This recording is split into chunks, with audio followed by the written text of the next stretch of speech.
Hail Odin, traveller. It is I, Matrick the Red, chieftain of all the Norsemen clans down here. Pardon my accent, traveller. Me ancestors came from the Scottish lands, you know, like William Wallace and all that. Fine ancestor he was, portrayed in retellings by Mel, son of Gib. Here in me humble village, we're bombarded by winter storms that send chills down me spine, where the white wolves howl, and the white bears growl, and the white boar picks off me villagers and uses its tusks to peel them like bananas. The storm's Thor sends down here with his mighty hammer, Mjolnir, it makes us crustier than weak old bread. Therefore, to keep our minds as sharp as our axes, and to entertain us through this frozen Helheim, our sages tell us these wonderful stories. Our favorite such story is the tale of the Megazoic. This story tells us of a world countless generations ago, of dragon-like creatures wielding weapons of light and blowing each other up like the volcanoes in Iceland. The hero of this tale, Khotan the Smith, must venture on a journey to rescue his brother-in-arms from the clutches of the fearsome Turanian kingdom. Oh, an evil dragon-like creature that prince was. Think of the worst king or lord or other person of politics you can imagine, and this prince was like 2 times worse. Sends a hearty shiver down me back, that does. Khotan the Smith warily creeps into this enemy kingdom, while his traveling party knocks down Turanian warriors real good like. Oh, and there's this dark dragon wizard named Olejex, who conjures up even fiercer dragons through his twisted alchemy and thaumaturgy. Oh, I don't even know what the word thaumaturgy means, but it sounds real nasty, it does. This tale is one of great heroism and triumph, where mighty warriors clash against ruthless opponents, just like me fellow Norsemen battle against the storm wolves, and storm bears, and storm crows, and the terrifying storm geese. They'll peck their bills at your chest until you're dead, those will. This kind of wondrous tale really lets us hardy Norsemen escape to a more fantastical land. If you're interested in this tale yourself, dear traveller, I hear there's a place in the spirit realm that binds the world, a worldwide web, if you will, called the Amazon, where you can order these Megazoic tales in a codex form. Odin himself will ride his 8-legged horse Sleipnir and deliver this codex right to the doorstep of your thatch-covered hut. Sounds like a wonderful bit of magic, that does. The winds are growing stronger, laddie. A mighty blizzard is heading our way. I must depart, dear traveller, and prepare our village for the coming storm. Find some shelter, dear traveller, and watch out for the storm geese. They travel in flocks that swirl and writhe like the devil himself. There they are! Run! Run, I say! But don't forget to get the Megazoic Codex from the Amazon! Welcome, fellow nerds, to another episode of the Writ, the only show that dares to ask, what have we at the Writ writ? I mean, not this week, but asks it sometimes. So, we've got one more episode before Matt David sachets his glorious caboose back to the show. Therefore, this week, I'm joined by another reoccurring guest host, all the way from episode 28, avoiding gender tokenism, Christina Franklin! Hey, glad to be back. Yep, glad to be back again. We actually had to re-record this, listeners. Yeah, not very easy with a concussion. Sorry in advance, but it could make things a little more comical. Yes, we'll see what we can do. We'll see how to handle your concussion well. I don't know if that's the right terminology, but we're sticking to it. Heads up, if you guys hear any noise in the background, it's either my 6-month-old son or my 5-year-old daughter. Or me. Yep. Or my husband. Or her husband. There's a whole family over there. Meanwhile, over here, it's just little old me. So, anyway, so this week, Christina Franklin suggested the idea of talking about inspirational works and why they're so hard to write. And I was like, sure, why not? So here we are. First question. I guess we're just going to go right into it. What about inspirational works makes them so hard to write, and how do you take it beyond? Alright. So, this is definitely a multi-question with multiple answers. Yes. So, I think the main thing that makes them so difficult to write is that you need to inspire, you want to inspire, without being preachy. Right. I know a lot of people don't like to talk about religion, but I'm going to reference it here anyway. Why not? What harm could it do? So if you think of the parables told by Jesus in the Bible, they're never explained, just told. Yeah, who is that Samaritan? I don't know, but he's good. So if you're going for a fictional, inspirational work, you definitely want to just tell your story. If you start explaining the lesson to your readers, that just shows you haven't written it well enough that you think your readers will get it. Right, exactly. So in the words of Jerry Jenkins, one of the co-authors of the Left Behind series with Dr. Tim LaHaye, ah, yes, co-authoring. You really need to trust your audience enough that they'll get it. Right. On another point, you need to think about who your audience is and how you want to inspire them. Whether you want it to be more of a self-help sort of thing or a fictional inspirational work. We could really go into each of these. And I'm sure we will. Yep. No, it's definitely, I definitely think, you need to figure out, like, how to write it and how to explain your point and think about your audience. Those are all very good things to do. I'm listening, I swear. Well, I think that all writing, well, as I like to say, all writing has some intended reaction it wants from its audience. I heard a noise. It was Gabriel. Hi, Gabriel. Some want to give a message. Some want to challenge the reader. And some, like my Megazoic books, which you can buy on Amazon.com, just want the reader to have fun watching dinosaurs blow each other up with laser guns. But to inspire people, that's difficult. Real difficult. How do you make the reader feel inspired? Are you trying to inspire them to do something in particular?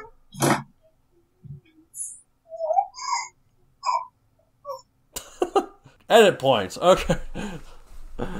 Okay, where was I? Okay. How do you make the reader feel inspired? Are you trying to inspire them to do something in particular, or do you just want to give them some general motivation to move forward in life? Not only do you have to write a quality story, you have to subtly... I'm going to just mute your end, by the way, when I talk about this. I'm sorry. Okay, I just gotta keep talking, and I can just mute your end until you talk. Okay. Okay. Not only do you have to write a quality story, you have to subtly give people a push towards whatever message you're trying to give them, and make them feel that message in their hearts. Honestly, I have no idea how to do stuff like this, at least not actively. I'd like to think Megazoic books inspire readers to be like Cortan and push yourself through situations that aren't necessarily ideal to do what you think is right, but again, that's not the point of the story. It would just be a fun perk. Which actually you did. Well, thanks. Because think of everything that he goes through. Right. And he still pushes through. He may not want to be doing it. Yep. But he pushes through. And ends up in a better position. Right, he becomes a better person / dinosaur. So. He even ends up in a better position than where he starts, with his boss not thinking he can do his boss not wanting him to do. Right. What he can do. Yeah, exactly. And then he reaches his potential just by pushing through and fighting for his friend. Exactly. So, yep, listeners, you better get your notepads down because you got some lessons to learn with my book about laser gun dinosaurs. But anyway, so taking inspiration beyond, I say, have a cute dog. Those always seem to help. You and the dogs. Okay, I'm a dog person. Well, sometimes I try to be a cat person, but cats just don't like me usually. And I'm also very wary around cats. So. To be fair, my cat actually runs and hides when anybody comes in. Oh. So anyway, as far as taking it beyond, I mean, we're talking about why someone would even want to write an inspirational work. I mean, they're so hard. Yeah, exactly. So why would someone want to? Well, I think there's a lot to be gained from it. Like, as well as like helping other people, you also kind of have a reference point for yourself in case you need it.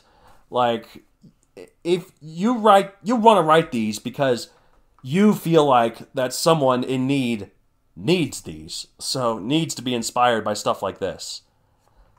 But as well as that, while you may be fine now, someday you might need this inspiration too. And so here it is, ready to go for you and anyone else. Well, see, and it doesn't even have to be a full inspirational novel. It could just be, say, poetry that someone could, even yourself, could take just hope out of. Right, exactly. Now,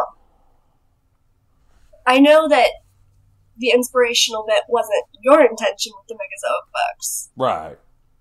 But would you ever actually consider trying your hand at an inspirational work?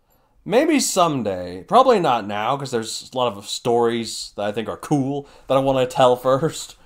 But in terms of like a story that like will inspire people, you know, that's the main goal of it. Yeah, maybe at some point. Just probably not anytime soon. I don't think I'm ready for that yet. So, I mean, you'll hear about mine later, because I actually am working on one. Okay. However, I think that even if you've never done it, especially if you've never done an inspirational kind of work before, I think everybody should at least try it, just to build themselves up as a writer. If you just write one thing, your writing's going to get stagnant. Yep, no, that definitely is. Someday I'll write about things that aren't about dinosaurs, but it is not this day. No, it isn't. Okay. Oh, the dinosaurs. There's more to me, I swear! Oh, definitely. Okay. So, once I guess someone has decided to write an inspirational work, how do you choose what to write and where to start? Well, I mean, the only way to write is to start. Yes, absolutely.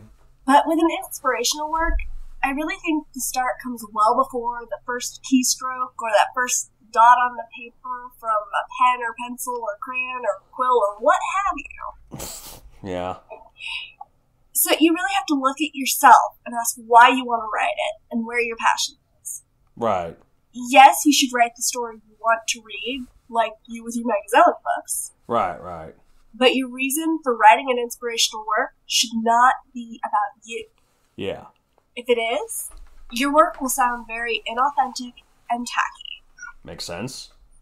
Inspiration starts in the heart, so shouldn't too an inspirational work? Makes sense. I mean, this brings us to passion. You should tell the story in your heart, but also only write from what you know. Makes sense. I mean, it's always good to write from what you know. That's why I decided, hey, I know a lot about dinosaurs. I'm going to write about dinosaurs. Well, for instance, this actually takes me to what I was talking about just a minute ago. Yeah. A friend of mine who's actually more like a sister of almost 2 decades. Nice. I mean, she came to me a few years ago wanting to write a fictional inspirational series with me that we call Eyes of the Past. Right, so I guess you're throwing in a little bit of what we at the Writ have writ in here. A sneaky little segment. You never know what's going to happen. Oh, who knows? Who can ever tell? So as we slowly work on it, I've discovered a few reasons why she came to me. Right. Now, she knows what it's like to grow up with only one parent like our main character. Right, right. And how you only know what you know about the other parent from them, from pictures, from other family members. And our main character, Ellie, short for Eliana, is a deaf single mother, which pulls from my knowledge of sign language, the deaf community, the differences in the way of life between the deaf and the hearing, as well as pulling from my 4 years of experience as a single mother and the way that changes the dynamics of a relationship with a significant other over the years. Right, exactly. So there are many other ways that we pull from our own knowledge and experience, but this just shows a little bit that you can pull aspects from anywhere. I mean, can you really think of anywhere that you can't? Nope. I thought about last time we recorded, I was like, I don't even remember what I said. So maybe it was the nostrils? I don't remember. I believe that it was either plucking or shaving your nose hairs. Oh, that's right. Man, I'm a wellspring of wisdom. However, I was able to come back with that if you have a scene where your main character, who happens to have a very hairy nose, right, has, say, a big interview, a big meeting, say they're getting ready to propose or something, and you want to show the effort that they're making, knowledge of how to shave or pluck your nose hairs could well go toward... I guess there's a thing for everything, isn't there? There really is. Alright, so you can pull aspects literally from anywhere to help aid your story. Right. Of course, you will want to tailor what aspects and the story to your audience and how you want to inspire them. Right, exactly. Well, I think the most important thing to remember before starting is to think of the lesson you're trying to teach your readers, or how you plan to specifically motivate them. Don't make it forced, but know what you're trying to do, and like Christina said, pull from your heart. Make it something that means a lot to you, and by proxy might mean a lot to others. Think about your story, not necessarily the story you're writing, but your backstory, like what the I don't know, the thing that defines you, the way the world defines you. What brought you to write this? Where have you come from, and what has that experience taught you? The world is a big place, and however unique your situation might be, certain elements of it are universal. Pull from those, and use your experience of dealing with your past when writing your work. So I think that pretty much sums that up. We did it! You can just stop right now and write the most inspirational story ever. But alas, we got a time quota to fill. No, I'm just kidding. Well, we actually still have one more thing to cover. No, we got a lot of things. Well, a couple other things. We got a couple more things, listeners. Don't worry. Just keep your rumps to the chair. Unless you're listening while you're running, then keep running. Oh, okay. Well, no. Sometimes your heart needs a break, you know? Sometimes you've run too far and, you're just like, you know what? I've had enough. I mean, that's how it is when I run anyways. Is that the way everyone else is? Hopefully. Well, for me, if I'm running for very long, I have an asthma attack, so I can't exactly run much myself. Well, so if you're listening to this later... Stop running! Sit down, take a break, get a drink of water, refresh yourself. Alright. Okay. As we previously mentioned, there are many different kinds of inspirational works, from fictional and spiritual to self-help or speeches. What's the difference in the process used to write these different types of inspirational works? Alright, so while there are many other types of inspirational works, I'm not sure we have time to cover every type of inspirational work. I mean, maybe not, but we'll see. No, we probably won't. But I would like to point out that self-help is not the same as a how-to. Right. I mean, you may be thinking, really? Are you sure? Yes. To me, self-help is more inspirational in nature, and a how-to is instructional. Like the how-tos are more like the For Dummies series or the Complete Idiot's Guide to How to Put Batteries in Your Remote Control. She reads all the time. Love you too. It's kind of funny. Last time we recorded, I said, "How do you plug in your remote control?" And I'm like, "Wait a minute, that's not what you do." For those of you listening, that voice in the background is my husband. Hello, other Matthew. There's another Matthew. There's too many Matthews in the world. So. By the way, listeners, I'm not trying to call for a Matthew purge, I swear. So, I mean, yes, a self-help book could start with how-to, but it would be something more internal, like how to get through, say, the death of a friend. Right. Not going with the example from yesterday, because that was kind of funny. I do not recall, but I'm sure it was. I'll remind you later. Okay. So, with a fictional inspirational work, you want to draw from knowledge and experience. Right.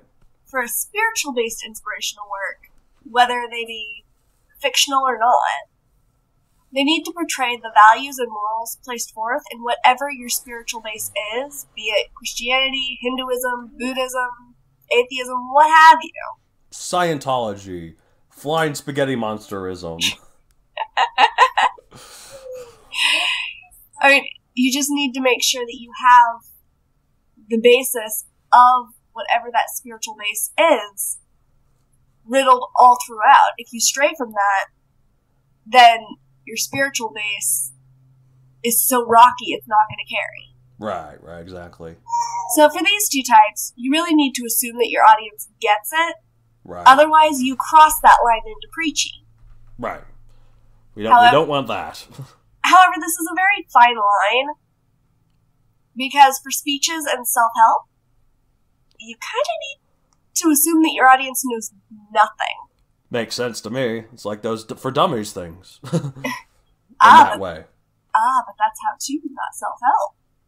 Yeah, I know. I'm saying that, like, in that way, it's a little similar. Yes. At least in that particular way. And I think that's why some people see self-help and how-to as one and the same. Right. So it really is a fine line, and it makes you wonder at what point is an intended inspirational work no longer an inspirational work. Right, exactly. So with speeches, you really just need to get to the point, I think, otherwise people would tune out. Right. But with self-help and other nonfiction inspirational works, you have a lot of research to do beforehand to see what exists on your chosen specific topic, and what really will set your work apart from what's already out there. And for more information on that, listen to, I think, was it episode 37 of the Writ, the nonfiction and science journals fun? Ding? I don't know if it's the right one. Hold on, let me check. I'm so professional. It was 37! Yeah! Yay! I even said this joke yesterday when we recorded, and I still forgot. That was late at night. That was almost 24 hours ago. Almost, but not quite. I think the difference in terms of process of writing these, is what method the inspiration is given. If it's a fictional work, the inspiration comes from the actions and the plot of the narrative. If it's spiritual work or like a speech, it's from the author or speech giver as told by their personal experiences, as well as the religious, sort of stuff that like Christine was talking about. I'd also like to add an additional source of inspiration, the history of the author themselves and how they got to where they were, regardless of true story. Homeschooled through high school before going to a real college, actually managed to get their writing out there by working hard and never giving up. So, I mean, even if... As all things should be. Okay. So I hope the story about 64 inspired you. Ooh! Okay, hold on. I'm gonna do this whole thing all over again. Thank you. Okay. Thank you very much, Christina Franklin, for coming to join us. Next week is the glorious return of Matt David. So prepare to get the parade all ready to go and the trumpets announce his arrival. So until then, I guess we'll see you next week. So yeah. Till then. Bye. The Writ